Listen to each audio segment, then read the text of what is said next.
evening and welcome back.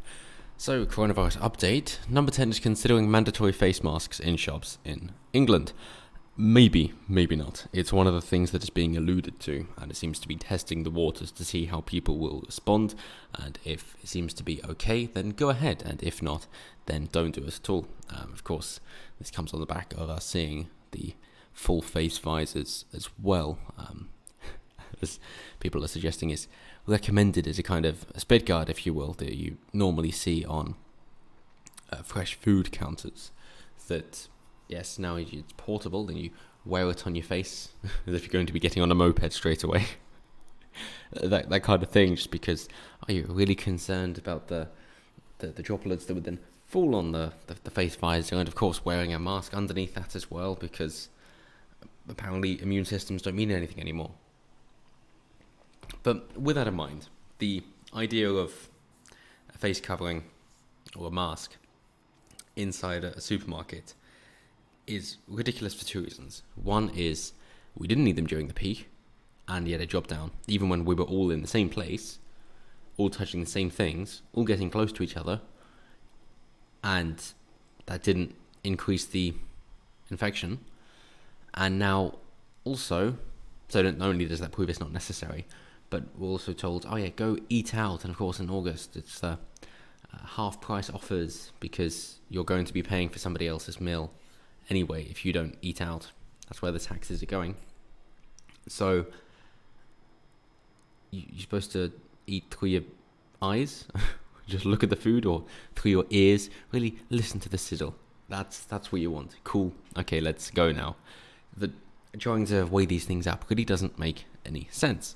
And as they go on to say that, as Boris Johnson has said, that we're looking at ways of making sure that people really do have face coverings in shops. And also saying that people should be going back to work if they can now, instead of stay at home if you can, it's go back to work if you can. So, well, good. You could have done anyway, but at least now we're allowed to live. What a treat. But suggesting that the science on the masks has evolved. Well, I think previously they were saying it's ineffective just because, that was from Dr. Fauci basically, saying that, well, we want our medical staff to be able to have the masks, and therefore we're going to say it doesn't work so that we have enough for ourselves. Which then, of course, made me go, well, then why are we going to believe anything else that you say if you now admitting that you lied about that? But also suggesting that, well, there's no downside of wearing a mask, when of course there is. And the two main ones that I've mentioned before, one is that it's going to trap the bacteria in a warm, moist area that you're then going to breathe back in.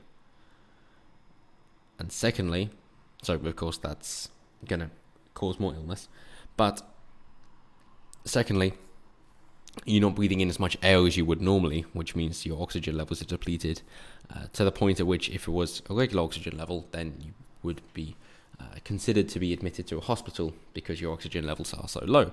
And this has been shown more extensively in studies for surgeons in operating rooms. So yes, there are definite downsides of wearing a mask from a health perspective. Then you get the community side, where now you can't see people's face.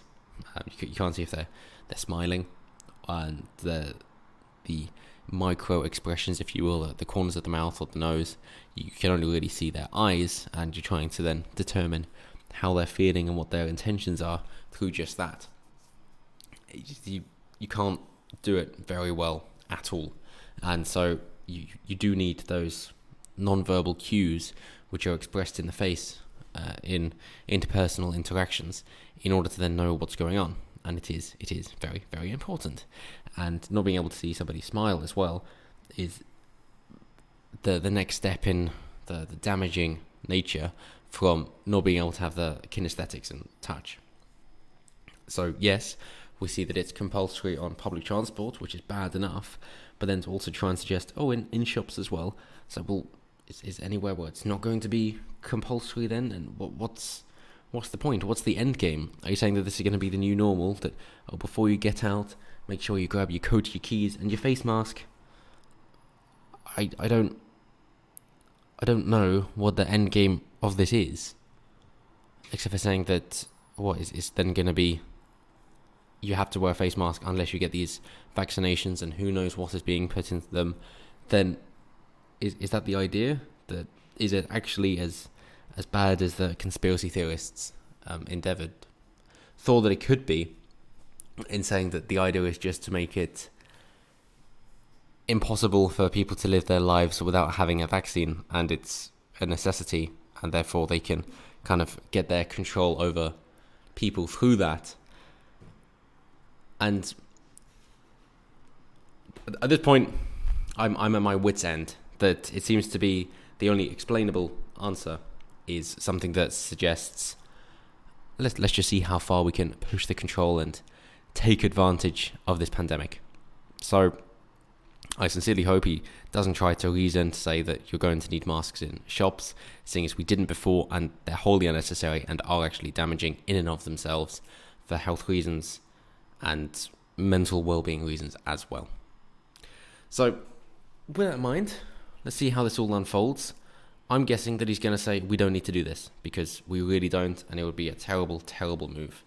But let me know what you guys think down below. Always intrigued to hear what you guys have to say. And until next time, as always, have a good one.